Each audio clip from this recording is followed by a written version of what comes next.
This is my Rolleicord, and I believe this is the Rolleicord 1A Model 3. I did some research, but it's either a 1, it might be a 2, but I think my original research was based on the number underneath here, which is 725352. Now this one, I think I got it on eBay. I also have the Rollei 35, made in Germany, not Singapore, and the Rollei Magic 1 and the Rollei Magic 2. And I've heard that the Rollei Magic 1 is pretty much inoperable without the light meter working. And the Rollei Magic 2, you don't have to use the light meter, you can actually override that.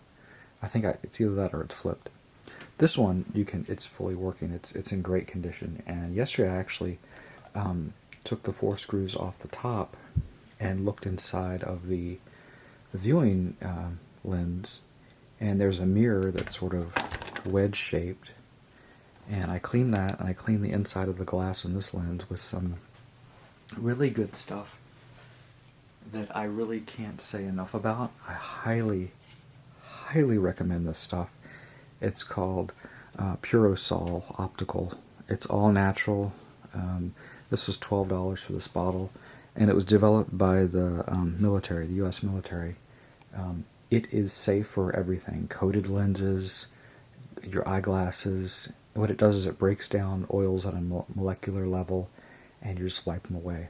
It really works well if you spray it, or you spray it. Of course, most nice sensitive things, you spray it on a cloth, then use it. You never spray it directly. But if you spray it on something and you leave it for like just a couple seconds, it really works. But you can get them in larger spray containers, which I have at work. But this stuff is some of the best I've found. And working around electronics for like 10 years and cleaning smudges from people checking stuff out, this stuff, I cannot say enough about this. It has no, well, does it have a smell? No. It has no smell, it's not obnoxious, and after you use it, you do want to wash your fingers just because, it's on there, but I love it. It's amazing. I can't say enough about it. So, my Rolleicord, I don't have a lens cap, it didn't come with one.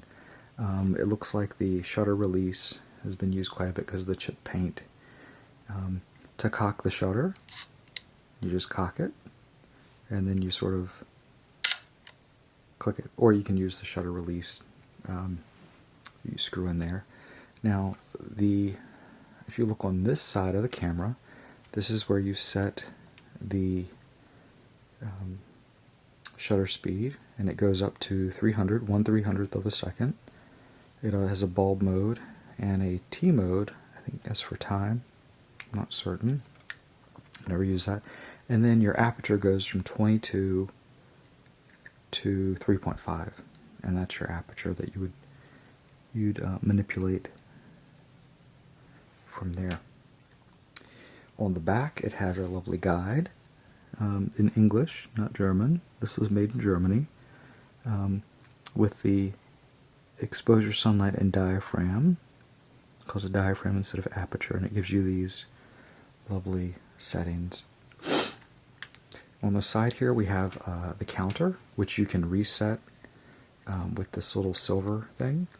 One thing that I didn't realize was this black piece here is actually a button, and you push it. And I forget what I think it releases the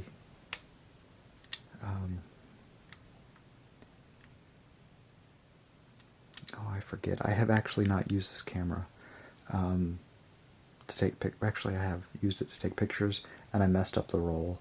I was trying to look at the bottom here where it takes 120 film. I was looking at the numbers, and it was so dark I ended up using the whole roll, going all the way through, then trying to roll it back, and it started acting weird. And so I messed it up, so I couldn't develop anything. Here we have the lovely Viewfinder, and when I took off the top, I also cleaned underneath this piece here, because it was dusty on the inside. I did clean the mirror. It's sort of a, it's like a trapezoid mirror. And if you rub too hard, the silver will come off. So one side has silver and one side doesn't, so be aware of that.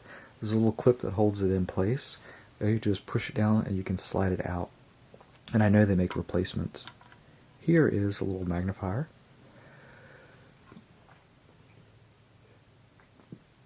And that magnifier is to see if your subject matter is really in focus, kind of a fine tuning. There's a little window there, which you can use, and then it just collapses. It has this lovely, if you just push it, it collapses, it knows what to do. And if you want to look inside, this one has a little latch. It's very simple on the inside. You can actually take these doors off if you pull, since it's there's just little clips that hold it. And this is where you run your 120mm film.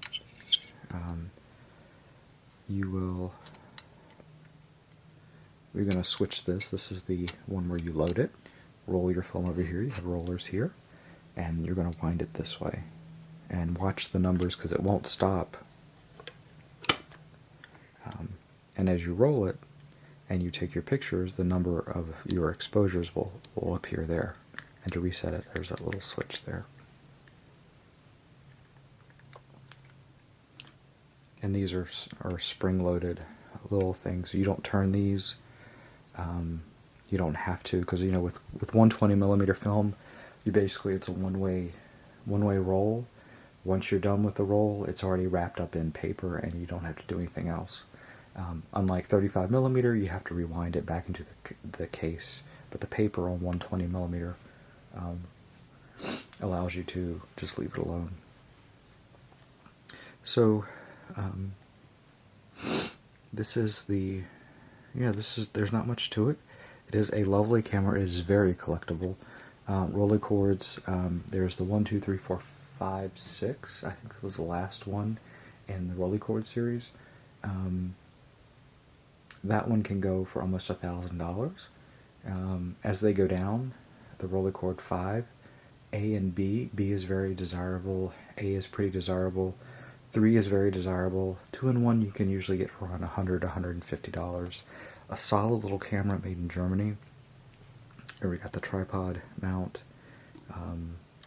Yeah, these are made by Frankie and Heidecke.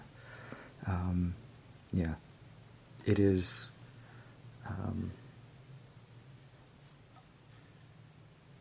They're just lovely collectible cameras. This one came in the case, and of course the case is sort of dry rotted and broken. And it came, so I just kind of keep it with it. But it's a lovely camera. Solid little camera. It weighs about 2 pounds, and you would wear this around your neck and then look down into it. There's a sunshade that's available. It's optional. That's what those little rings are. There's also some filters as well. But this is a really decent Rolleicord if you're interested in getting into them.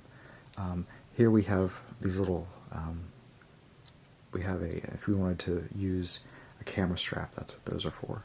And all the fittings are brass. And the one thing I didn't show you was the focus. So here we turn this, the whole front moves, so you can, since this is a twin lens reflex camera, this is going to move the viewing lens as well as the actual lens that's going to take the picture.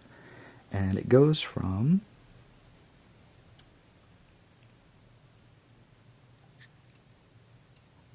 infinity, 20, 10, 8, 4, 3, 2.5 to 1.7, 1.5, 1.3, 1.1, 1, 0.9, 0.8. And it kind of gives you 16, 8, 3.5, 8, 16, your aperture there to kind of help you out, but I wouldn't. Oh, you see where it's turned, where I took a picture? there's the 1 there, and there we go. Oop. Now it says 11.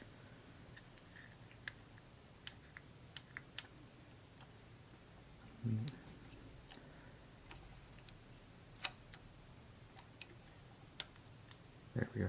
Reset. There we go. This button helps to reset, I believe. So it's on 1 right now.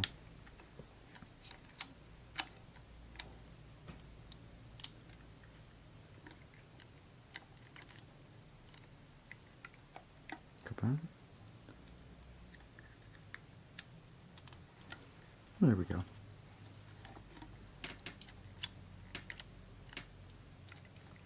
Let me...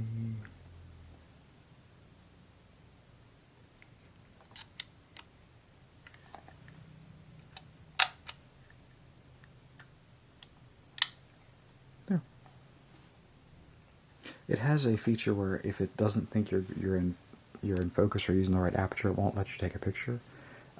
It's not perfect, but it does kind of help you in that respect. Yeah, that's my Rolleicord, which I love. Rolleicord, they really make solid Rollei makes solid cameras. They started in Germany and then they moved production to Singapore because it was cheaper. I'm partial to the German ones, really. The Rollei 35 that I have not used it. They're very collectible, and I got mine for quite a steal. I was looking for it on eBay, and I had to buy the case separately because it didn't come with the case, the little leather pouch, and it's basically everything's manual on it except for the light meter, because it's not going to give you a preview. You sort of have to guess the feet that you're taking it from your subject. But that's my Rolleicord 1 or 2. I believe it's the 1A Model 3, as far as I know, which I think I did the research right. Anyway, there you go.